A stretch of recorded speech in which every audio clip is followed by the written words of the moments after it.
All right, in this video, I want to talk a little bit about Royce's conception of the moral conscience. And I think one thing to start off with is to think about the fact that there are many questions that we might have about our conscience, this inner voice inside of us that tells you, do this, don't do that, or action is okay, or that action is not morally acceptable. And so here are a couple of them, and I'm going to try to answer some of these from Royce's perspective in this video. So one question you might ask is it innate? Do we have this inborn faculty or power that is called the moral conscience? Like, are you born with this power? And if it's not innate, or even if it is, what kind of powers does it presuppose? This is an interesting question because we might want to know what types of beings, what types of entities have a conscience. And so you need to look for the types of beings that have the powers, the capacities that a conscience presupposes. Another question is, how does the conscience work? Like, what are the mechanics? How does it go about evaluating or telling us what to do? Or is it just some kind of mysterious voice within us? Another question we could have is it fallible or infallible? We have this inner sense or inner power that tells us what to do given a moral situation, and does it make mistakes? And what defines when it makes mistakes? Another question that I kind of won't answer here is whether or not there's a divine aspect to it. Is there some kind of God's voice within us that tells us, okay, this is what you should do, and whether or not you act or don't act according to it is whether or not you're listening to God's commands or not listening to God's commands. Another question might be, does it evolve? Can you develop your moral conscience to make it better, or does it change in any way? And then a third question, or not third, but another question might be, what is its relationship to evil people? Sometimes we say that evil people lack a conscience, and we want to know, does lacking a conscience and being evil, does this mean the same thing? So let's kind of look at this. So the first thing to note for Royce is that you can be a person, a metaphysical person, but not be a moral agent. What you need is some additional power, feature, some additional property in order to move from the status of being a metaphysical person being just an individual who has kind of unified behavior, who lives their life according to a plan, and a moral agent. So what is this additional thing that you need? Well, for Royce, here is how your moral conscience emerges and how you become a fully moral agent. So let's say you're a person, so you have a plan of life. You go to school or you go to work, you kind of live your life according to some kind of consistent set of behaviors. And then what you do is you find a cause to which you can be loyal. So there is some goal you have that you willingly, thoroughgoingly, and practically are committed to. So this is Royce's definition of loyalty. So you're loyal to this cause. Now, what does this cause do for you? What does the loyal commitment to a cause do? Well, one thing it does is it gives you an outline or an idea of an ideal life. This is the idea of some individual who could live or succeed in accomplishing the cause to which you are committed to. So once you have a cause in front of you, say, I want to be a champion or servant for truth or justice or help my family, then this gives you, now that you have this loyalty to a cause, a hypothetical or possible individual who basically, what would this life look like if I were to perfectly be able to fulfill this cause? What would an ideal individual be? One who is always never failing in trying to serve that particular cause or do the things that are necessary in order to achieve that end. And then what happens is we have this picture of an ideal servant of loyalty, the person that we would be if we were truly 100% unmistakably committed to the cause. And what we do is compare our own life against that. So we say, okay, well, there's this ideal life of a doctor or a family member or a friend in front of me. And how do I measure up to that individual?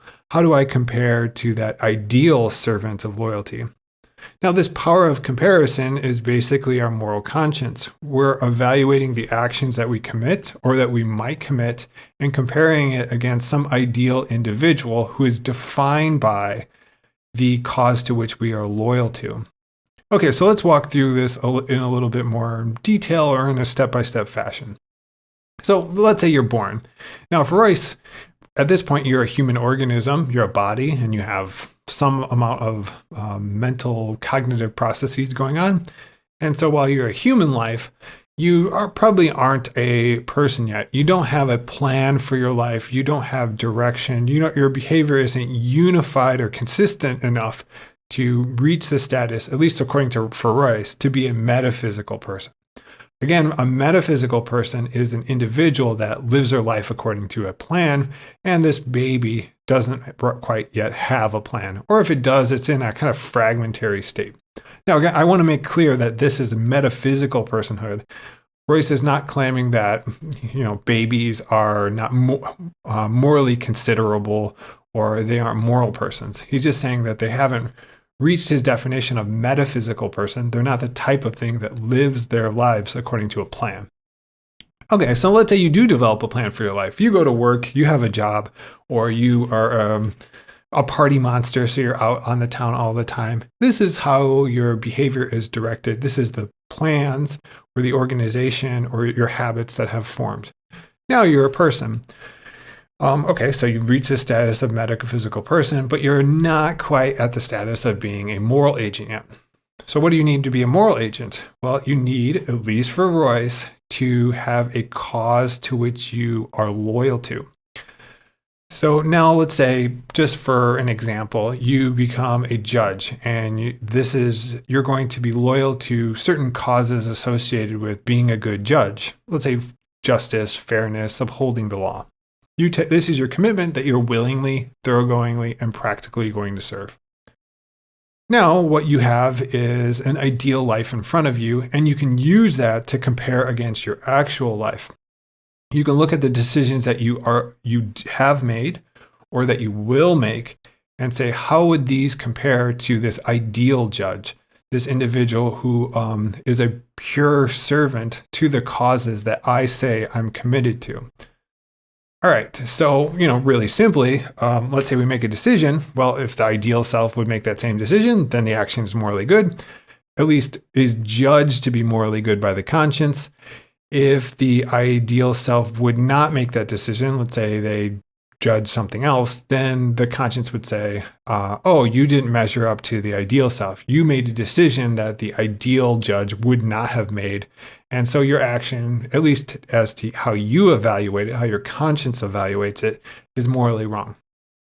Okay, so let's look at some examples that Royce gives of this particular hypothetical judge or individual who's committed to being a judge. So Royce says, okay, if you're a judge and you lay unfair stress on one side of a controversy, or you're like favoring the defense over the prosecution, then you look at that action and say, well, I am loyal to the cause of being an impartial judge, and I failed in this way. And so the conscience is telling you, you did not measure up to this ideal self. Now, another example would be, let's say you're again a judge, and you kind of decide a objection or some legal issue in a hasty way. Again, if your cause is to be this just, impartial, good judge, then what you're doing again is evaluating what would an ideal judge do here. And the ideal judge would take account of the whole law, not just decide based upon some quick legal principle. Another example would be, this one's more straightforward. Let's say you're offered a bribe. This is pretty easy. Your judicial conscience says, well, what would my ideal self do? What would the ideal judge do? And the ideal judge, hopefully you would say to yourself, the ideal judge would not accept this bribe. And so you can use that decision made by your ideal self to evaluate the action that you did make, which was to take the bribe.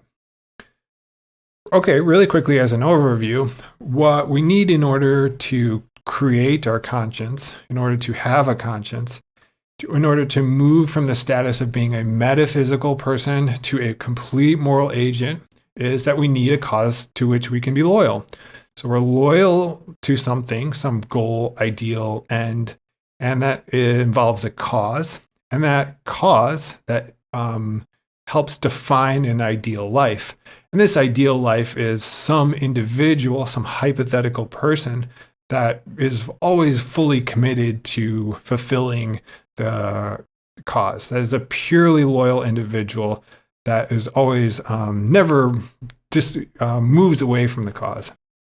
But we know ourselves that we don't always live up to the causes, and we don't always live up to this ideal self. And so we can evaluate ourselves based upon whether we do or we don't live up to this ideal life that's defined by the cause. And when we do, our conscience says, good job. You have done what this ideal life, ideal self would have done. And if we fail, then the conscience says, oh, you have made a mistake here.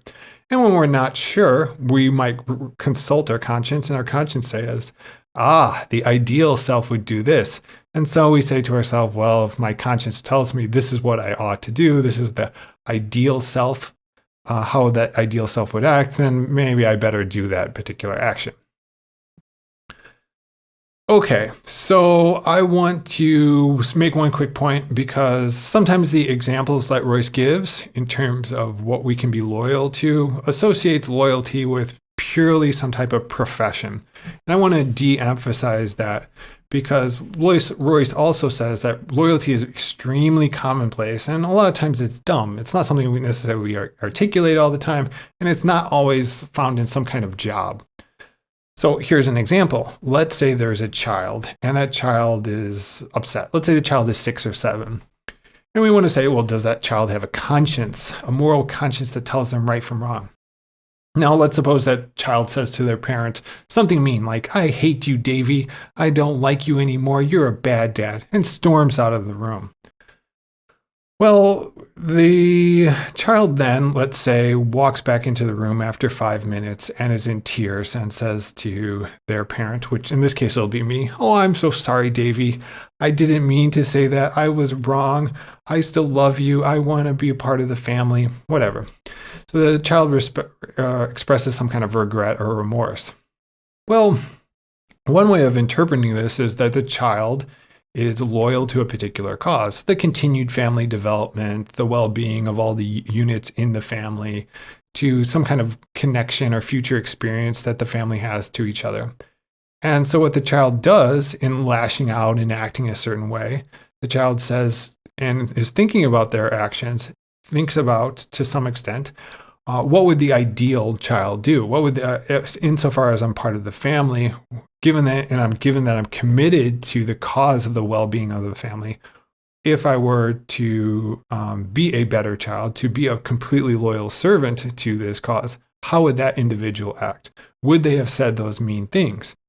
And so if you say to yourself, or if the child says to themselves, I wouldn't have acted this way, maybe I would have expressed my frustration or communicated my anger, but I shouldn't have lashed out in a way that would hurt another individual, that would jeopardize the bond between, parent and child.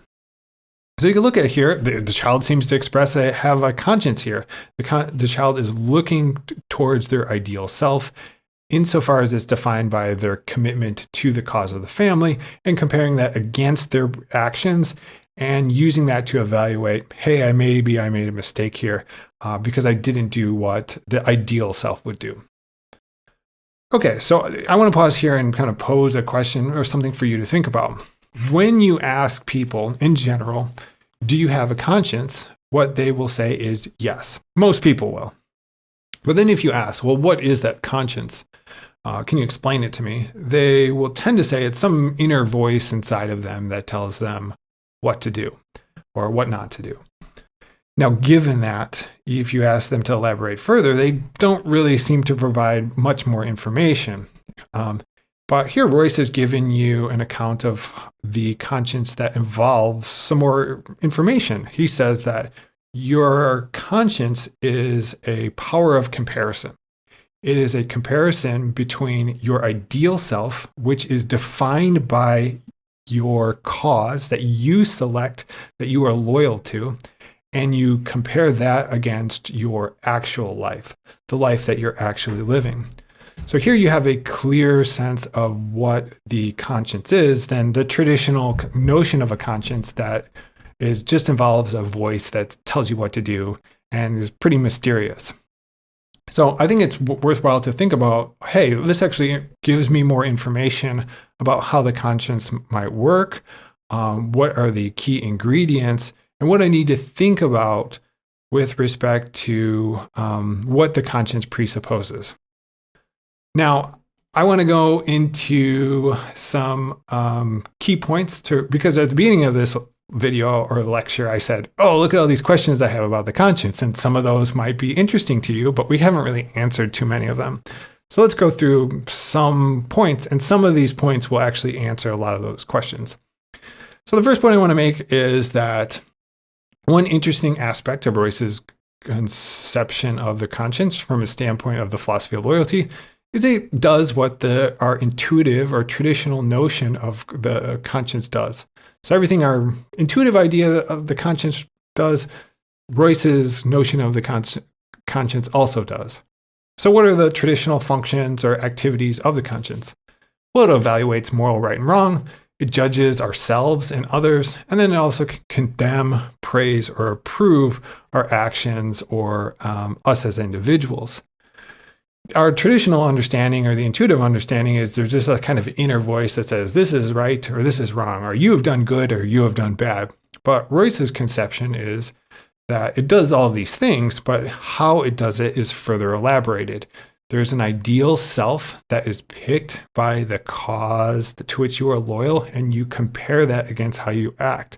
And so you have a clear sense of how the whole thing works, even though they both fulfill the same functions. So I want to point out this again, that the Royce's conception of conscience really details how the conscience works. It is not a mysterious power. It is not an inner voice that sort of whispers moral secrets or commands or in your ear. Instead, it is an act of comparison. And this is a power that many of us are familiar with. We can say, oh, I look at this apple or I look at an orange. The orange is orange, the apple is red. I can tell you how one differs from the other. And the same thing is going on with your conscience. It looks at your ideal self and looks at the actions that you do commit or that you are going to commit and says, you are not measuring up to your ideal self. Your actual life isn't mirroring that ideal self. And so you're failing, or insofar as it does mirror it, you say these two things, my actual life and my ideal life, actually have the same properties to them. They're the same in this way. And insofar as they are the same, then our conscience tells us you've done something good. The third point I want to make is that in contrast to some individuals that might say that you're born with a conscience, it does not seem like Royce is committed to the conscience being innate. Nevertheless, it does depend upon sort of some inborn or innate capacities. Your conscience emerges or develops or is born when you are capable of, one, finding a cause to which you can be loyal to, and then two, can compare that against your actual life. So it is a stage of development when you actually have already found a cause that you can be loyal to. Some of the capacities, though, it would presuppose are the capacity to be rational, or at least to make comparisons.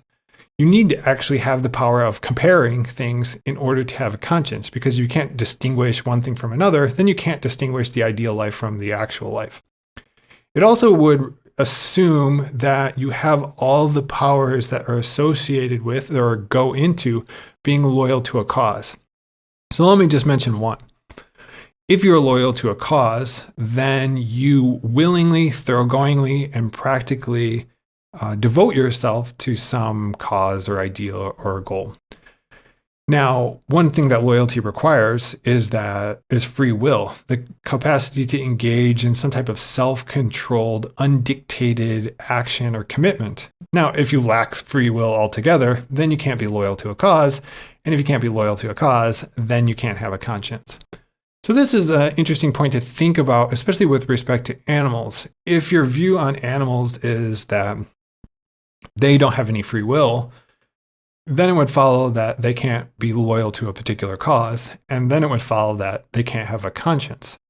But if you think that, to some extent, animals can exercise some amount of self-control, and they can engage in free will, then it makes sense to say that those animals that can potentially could have a moral conscience. They can make decisions or at least evaluate their behavior in terms of, oh, this action is right or wrong. So I think it's worthwhile to think about, like, if you have a dog or a cat or a pet or you deal with animals, do you see signs that that animal recognizes that they've done something wrong? And when they do you think that what's going on here is they're evaluating their action or their potential action with their ideal version of themselves? So are they loyal to some kind of cause that creates an ideal self that they can compare themselves with? So if you had a dog per se, if your dog is committed to a relationship with you and understands what types of things improve that relationship, does your dog understand, okay, here are the expectations of, here's what's required in order to be a loyal servant to this relationship they have with you? And if I engage in this particular action, here's how I am not living the ideal dog life. And I recognize this as a dog. And so I manifest behaviors. Maybe I hang my head in shame that indicates that, hey, I'm not doing what I'm supposed to be doing. If the dog does, then it looks like a sign that the dog has a moral conscience.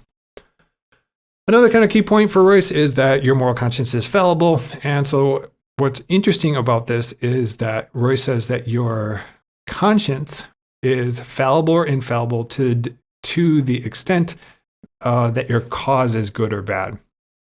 So if we look towards this inner voice inside of us, our conscience, and want to know, like, does it give us good guidance?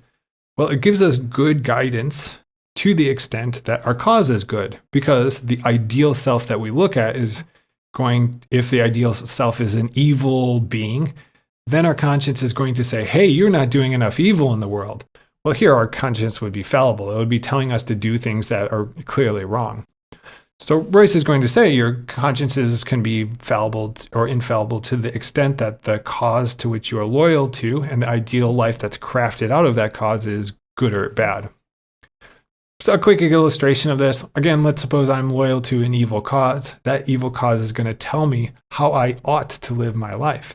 And so I'm going to be comparing my behavior, my actions against that.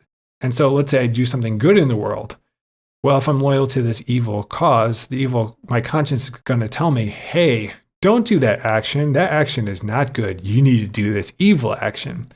So our conscience would be leading us astray. For most people, our conscience is mostly good. I think it tells us to do certain actions, and in some cases, perhaps it tells us to do the wrong thing. Well, the extent to which our conscience is giving us good advice is determined basically on the quality of our cause. If our cause increases loyalty in the world, then our cause is a good cause, and then our conscience is, as a result, going to give us good advice. Another kind of question is, what's the relationship between an evil individual and a person that has no conscience? We often say that, hey, that individual over there lacks a conscience or has no conscience. What do we mean by this? On the one hand, you might say if someone lacks a conscience, what we mean is they're just an evil person. On the other hand, you might say that they just don't even evaluate situations in terms of good or evil. So to lack a conscience here wouldn't be to necessarily say that they're evil. It's just to say that they don't ever engage in the type of reflection or evaluation to judge their particular actions. So let me make a distinction here.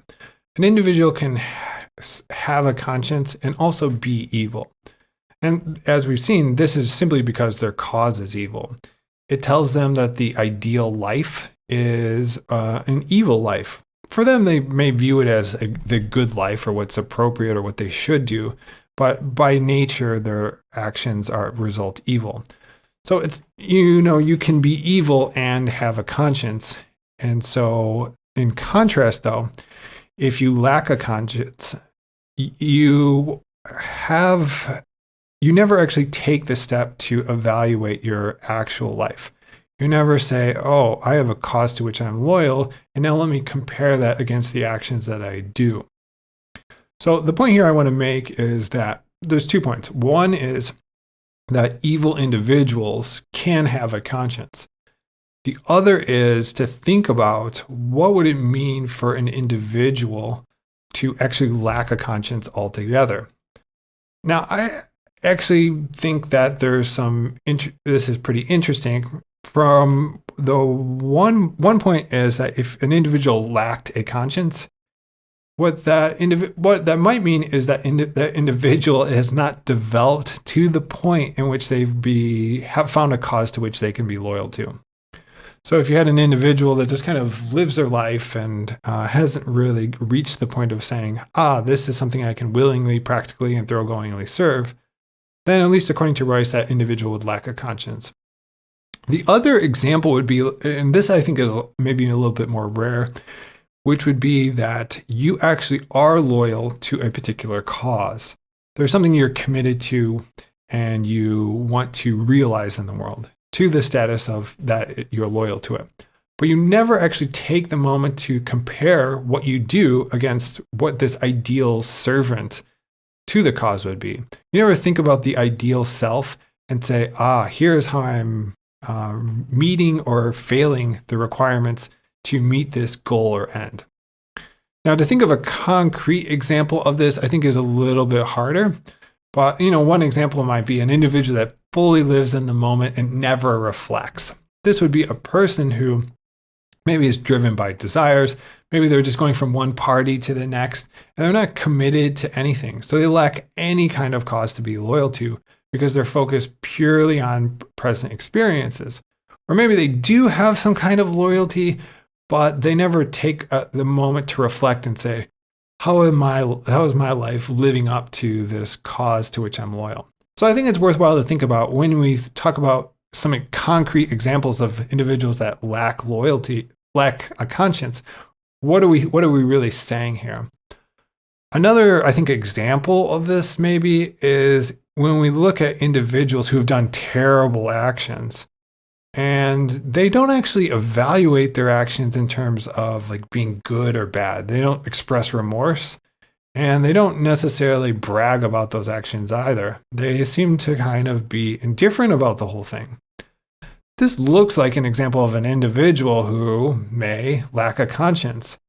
It's not the case that their conscience is telling them to do evil things. It's just having no conscience at all doesn't give them any kind of guidance in terms of whether their actions are good or bad.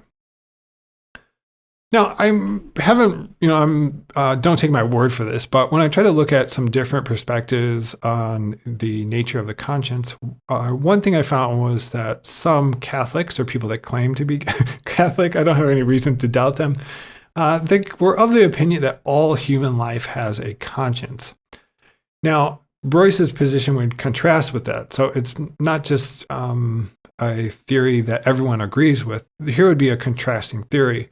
You actually really need to find a cause to which you can be loyal to, and then have this ideal self that's determined by that cause, and then compare your life against that cause in order to have this conscience, because a conscience is simply a power of comparison between the ideal life and the actual life.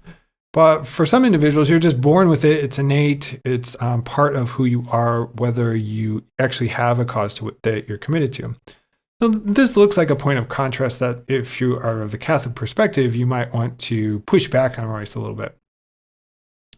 Another kind of point I want to make is that your conscience actually grows. That is an interesting feature. It is not a power that's just kind of inside of you, giving you commands, and it's fully developed.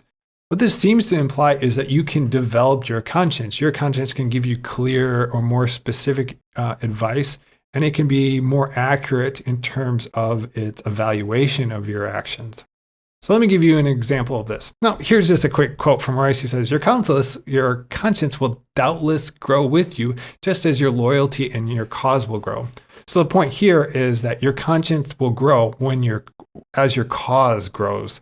And so let's look at an example. Now, let's say I'm a young individual and I say, you know what my cause is? You know what the cause I'm loyal to is? I want to make the world a better place. Well, This cause is pretty vague. It's very general as well. And it might not always give me clear advice as to what to do. I might say, well, I want to make the world a better place, but I'm not sure how to do that in some cases. Or I'm not sure what most animates me such that I can thoroughgoingly be committed to it. But I might say, well, in trying to think about what I should do, my cause constructs an ideal self, but it gives me really vague advice. So it is a guide to me, but its messages are sometimes clear or unclear or uninformative. Now, let's say I develop my loyalty. I have a clear sense of the cause to which I can be committed to. And that is, I want to make the world a better place by improving the health of others. I'm interested in nutrition, well-being, the physical body, things like that, maybe mental health. Now, this is, again, still pretty broad, just general commitment. There's a loyalty to a cause that isn't really sharply defined. And so there may be cases where I say, am I living up to this ideal life that I've sort of set out? Well, that picture of an ideal life is kind of vague or fuzzy. And so when I compare my actions against it, I'm going to say, you know what? I'm not really sure if this is right or wrong, or what I should do in this circumstance isn't clear, or insofar as I'm evaluating what I've done, I can't really tell if it's good or bad. It kind of meets the general guidelines, but it's not very specific. Now, of course, I could develop my cause even further. I could not only make it more specific in terms of what I'm trying to achieve, but I can also be more attentive to how this cause influences other individuals. So let's say I say, all right, now I wanted to make the world a better place. Now I want to improve health. And then finally, I want to be an ophthalmologist or optometrist. I want to work in ocular medicine. I want to look at people's eyes and help people with eye infections, improve their vision, increase their overall quality of life in this specific way. And further, I don't want to just be focused simply on fixing their vision. I can serve this cause by being kind to my patients, being attentive when they're frustrated by X or Y or Z. You could get a clearer sense of the type of individual, this type of ideal self that you want to be and how you want to conduct yourself as a medical professional. And then you can use that ideal self to better evaluate specifically what you did right, what you did wrong. So the same thing applies with the earlier example involving a judge. We said the individual is committed to becoming a judge, and that involves being committed to certain judicial principles. They develop this judicial conscience. And so that conscience has developed from maybe a vague sense of being interested in the legal profession, interested in justice, to a more specific and detailed sense of what you need to do in order to achieve or realize your cause. Now, I want to point to one kind of interesting feature in terms of, and I actually find this a little bit difficult to understand to some extent, but Royce seems to suggest that your conscience has a dual nature to it. It's partly internal and it's partly external. It's partly personal and it's partly objective. The external part, I think, is easier to understand. The external part of your conscience is this ideal self part. You are not your ideal self. It's something separate from you. Your ideal self is a projection. It's a hypothesis. It's a possibility. It's a visualization you might have about who you could be or who you should be. This is not who you are. And so to some extent, it is external to you, and you also use it to evaluate yourself. So this is the external part of your conscience, the part of the ideal self. Now, in calling it external, Royce, I don't think means spatial. You can't actually find this external self somewhere in space and time. It's this part of you that is not you, though, that you use to evaluate yourself. So not only does your conscience involve some external element to it, this ideal self, but that ideal self involves some aspect that is personal to you. So think about that ideal self. That ideal self is not determined by someone else. It is, I don't say you right there, you need to be a doctor and live your life according to the principles of being a good doctor, or you need to be a judge. The ideal self is determined by the cause to which you are loyal. And you can only be loyal to a cause if you willingly, thoroughgoingly, and practically are committed to that particular cause. So the cause that we're committed to is going to depend upon certain interests, desires that we have as individuals. So if I am really interested in the medical field, then the ideal self that I use to evaluate my actions is going to be determined by my interest, by features that are found in me, the fact that I'm interested in being a doctor. The reason for this is that when we're committed to a cause, it has to, in order to be loyal to a cause, it has to kind of consume us to some extent. And a cause can't consume us if we have no interest in it altogether. So for that reason, this conscience is going to have this internal aspect, this part of us that is personal to us, our interests, what we take to be valuable, as well as this external aspect, which is how we would ultimately live our lives if we were to fulfill our cause in a perfect fashion. So the conscience is supposed to have this internal and external part to it, this personal part, as well as this kind of super personal part. Now, I say that this analysis is somewhat speculative. When Royce writes about this internal and external part in the philosophy of loyalty, he uses, I think, more metaphorical language. So he talks about the internal part being the spirit of the self. And, I think it's sort of a stretch on my part to evaluate it in this way. And so I would encourage you to look at the pages yourself and see if you can make more sense of it than I have. Okay, almost done. The eighth point that I want to make with respect to the notion of conscience is that Royce also seems to suggest that individuals can share in the same conscience. Now, what does that mean? Well, it doesn't mean that our consciences are identical to each other. He seems to suggest that there are certain commonalities between our conscience. And so how does that work? Well, if you think about the fact that we are loyal to some of the same causes, we might be loyal to the well-being of humanity. We want the world to be a better place, or we're interested in truth or justice. We're not simply interested or loyal to hyper-specific causes, let's say, developing some contact lens for ocular health. Instead, we're loyal to a lot of the same causes. And since we're loyal to a lot of the same causes, this carves out the similar ideas of an ideal self. If we're going to be loyal servants to humanity or justice or fairness, then our conscience is going to more or less tell us the same things. It's going to say, this horrible war here involves death towards individuals, and our conscience will tell us, hey, a society that truly was committed to this cause, an individual that was truly committed to humanity, would not behave in this way. So this idea that we have somewhat the same conscience, or there's commonalities between our conscience, is useful because it can help explain why we feel the same way about different actions or decisions or events found in the world. So if we see an atrocity somewhere, and internally we have this voice again that says, oh, that's wrong. Well, Royce explains why that's the case. It's because we're loyal to some of the same causes. That cause determines an ideal self, and that ideal self would not have allowed that action to occur, and says a society that was committed to this would not have permitted it. But I don't want to overstress this idea, and Royce doesn't overstress this idea that we have all the same conscience.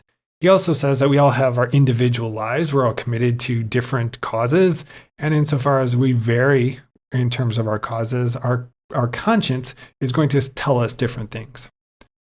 So in this video, I've outlined Royce's theory of conscience, and I've gone through many different points about the nature of conscience. And what I think it's worthwhile to think about is not necessarily all of these points in their totality, but focus on one of these points and say, which one of these do I find interesting? And in thinking about will give me a better sense of how this inner voice inside me works.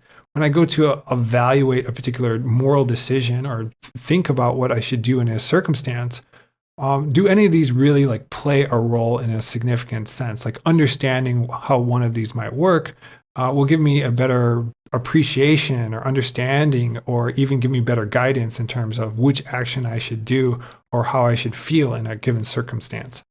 So I'd be interested to know about any of your thoughts about any of these aspects of Royce's theory of conscience.